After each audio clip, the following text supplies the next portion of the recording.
we are just days away from the release of the January 6th report, something that has been months in the making from that committee. And as we are just days away from it, we are getting a farewell speech from one of the two Republicans who was on that committee, Adam Kinzinger, who during a farewell speech yesterday was talking about his leave from Congress, wrapping up the committee's work, and what he believes is a reflection of the Republican Party.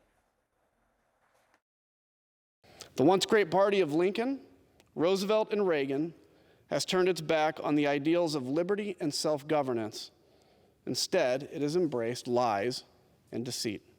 We shelter the ignorant, the racist, who only stoke anger and hatred to those who are different than us. Joining us now is CNN's chief political correspondent and co-anchor of State of the Union, Dana Bash.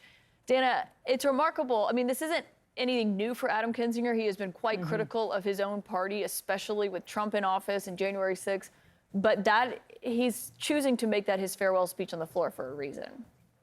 Yes, he is incredibly frustrated, incredibly sad. I'll give you a little, don't tell anybody, I'll give you a little preview. But I talked to him for our January 1st New Year's Day show on State of the Union, and he gets emotional.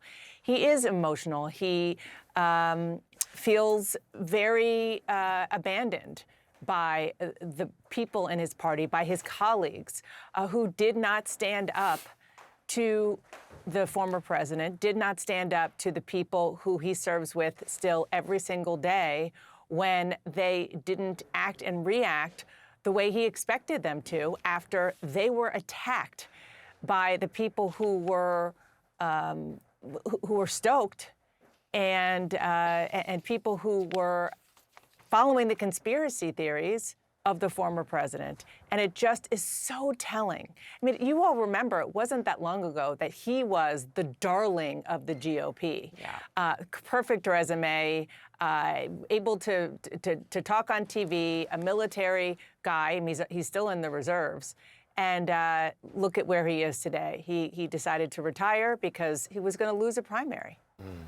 So we'll see, and I can't wait to see that interview. But let's talk about something that something else that you're doing. And you interviewed Governor Chris Sununu, right, for your CNN special. It's called is it Being Sununu? Is that exactly what it is? Being Chris Sununu. Being Chris Sununu, and his relationship with Donald Trump that is bid for 2024. Watch this.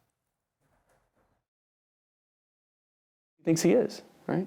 That's why, you know, when the former president announced that he's running for president a week after the election, everyone went, okay. He's announcing he's running for president at his most politically weak point. He's doing it from a point of weakness, from a point of whatever his own agenda is. But it's kind of just a blip on the radar. There's an argument to be made he's not even the front runner, right? Sununu always had a unique relationship with Trump, critical at times.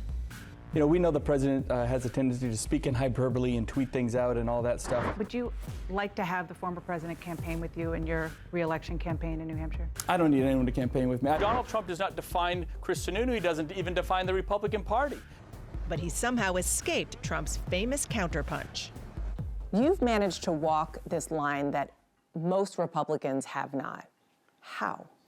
Well, you know, early on when he became president, we made it really clear, both with him, we had a relationship, and with the White House, that look, when he does things with policy and regular, whatever, if he does things that deserve credit, I'll be the first one to stand up and give him credit. But when you have a tone or something that I disagree with, or he says things or does things I disagree with, I'm going to say that too.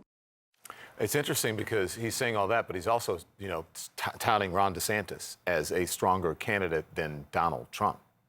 He said that to me unprompted, guys, when we were talking about the 2024 field. As you can imagine, I did ask about his plan. You'll have to tune in tonight to see what he said about that. But wait, what? You won't tell us, Dana? Come on. We were talking more broadly about the field.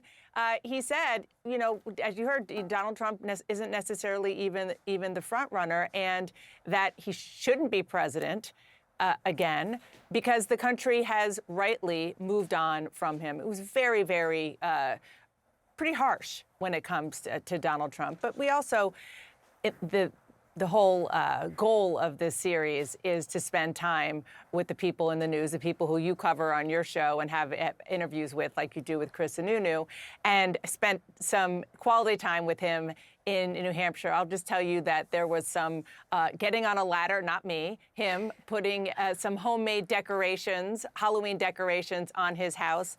He has a vintage 1966 red Mustang, and we may have gotten in it to go buy a pumpkin. Ooh, that's quite a tease if I've ever heard one. Okay. It is fascinating, though, what he said about DeSantis, especially with the CNN polls we were talking about yesterday about how a lot of Republicans don't think Trump should be the nominee, and they like DeSantis as their second best bet. That's right. And, you know, look, he talked about, before the election, he predicted to me that the Republican candidate for Senate, Don Bolduc, would win. He lost by 9 points. And afterwards, he admitted, you know, I was wrong. And it was so telling about how he was so confident that he knew his state, that he knew where the trends were. And the fact that he so misjudged how Republicans would do in his own state is very telling about how Republicans nationwide misjudged where things are. So there's a lot of soul searching right now. He is one of the people who is doing that and trying to help figure out where the party should go. Yeah, can't wait to watch that. Dana Bash, thank you so much. Thanks, DB. Thanks, guys. See ya.